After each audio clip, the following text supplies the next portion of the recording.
पहली बात है कि हमारे संबंधी श्यामा श्याम हैं, इनसे संबंध न टूटे और चाहे सबसे टूट जाए।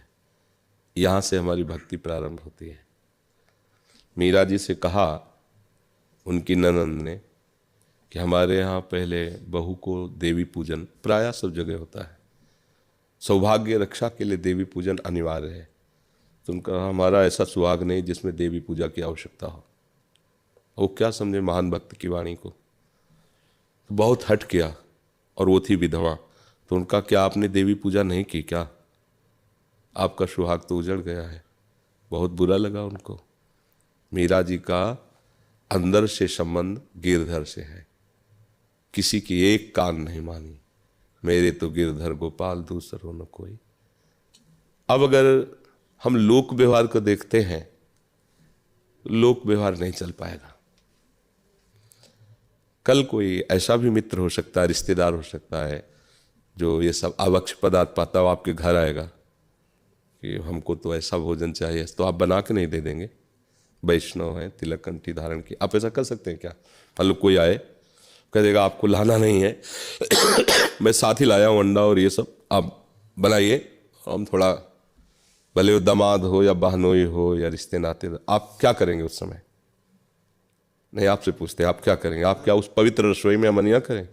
आपको लगेगा इसका प्रवेश भी घर में नहीं होने देंगे, महाराज आज के बाद कभी मत आना आप।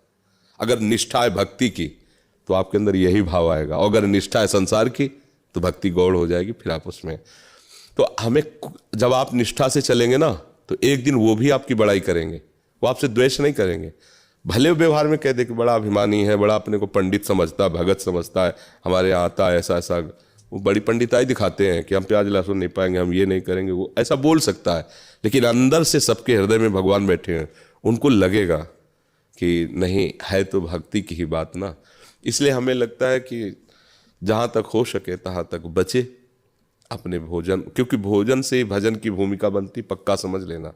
भोजन गलत हो गया तो सोचे विचार ही गलत हो जाएंगे, और जब विचार ही गलत है तो आप चल कैसे पाओगे इस मार्ग में? और प्राय आजकल भजन इसीलिए नहीं हो पा रहा, विचार गलत हो गए हैं। विचार इसलिए गलत हो गए कि भोजन, नए नए बच्चे हैं, पवित्र रसोई का भोजन सुहाता नहीं उनको। आजकल चला है वो पिज्जा, वो सेमई जैसा ऐसे ऐसे करके किया जा, क्या है? हाँ, लूडो चाउमीन, जो चाउमीन, हाँ वही, हाँ मैगी मैगी। अब बताओ, समय कम जीवन का और वो भी विलासिता में। अब ये चीजें जैसे बनी हैं, बनाने वाले के विचार, उसकी पद्धति, ये सब आप पर, तो देखो बच्चों का कहाँ मन लग रहा है? न माता पिता की मर्यादा है, न धर्म को जानते हैं, न उनके अंदर कोई दैवी संपदा के लक्षण, बस वही आसुरी संपदा। अगर कोई माता पिता डांटता तो कहते प्लीज आप अपनी जिंदगी जीजिए, मुझे अपनी जिंदगी जीने दीजिए। तुम्हारी जिंदगी ही क्या? तुम क्या समझ पाए हो कि तुम्हारी जिंदगी क्या है? मनमानी आचरण कोई जिंदगी होता है? और फिर वही ऐसी जगह फंस जाते हैं कि ना रोते बनता है, ना माता पिता का कोई सहायता लेने का, क्योंकि अब कैसे सहायता लें, उन्होंने तो मना किया था, उधर चले गए। तो ये खान पान का बहुत बड़ा और बड़ी समस्या है खान पान की। अगर आप सीधे रोटी दाल और सलाद की होटल ढाबा खोल लो तो आप में कोई नहीं बैठेगा, आपका ढाबा मक्खियाँ ही खाएंगी। दो चार ऐसे कोई भले आ जाए कभी, और आपके उसमें दूर से सब व्यवस्था कि आप जाओगे तो शराब भी मिलेगी, मांस भी, जो जैसा, अगर आप ऐसा पाना चाहो तो ऐसा पाना चाहो, वो होटल ज़्यादा चलेगा। तो पैसा कमाना है तो भले वो कहे कि हम नहीं खाते, पर वो बनाएगा, सब करेगा। पर भगवत प्राप्ति तो एक अलग वस्तु है ना। और रही धन संपत्ति की बात, अधर्म से धन संपत्ति कभी सुख देते नहीं, चाहे जितना कमा लो। और भक्ति करोगे, भगवान का आश्रय रखोगे, तो माना कि आपके पास सामने वाले जैसा धन नहीं, पर आप एक आनंदित रहोगे, आपका परिवार स्वस्थ रहेगा, आपकी बुद्धि स्वस्थ रहेगी। तो हमें लगता है कि ये जीवन अच्छा रहे और जीवन के बाद भी अच्छा रहे, ऐसा कार्य करना चाहिए। व्यवहार में तो ऐसा नहीं हो सकता।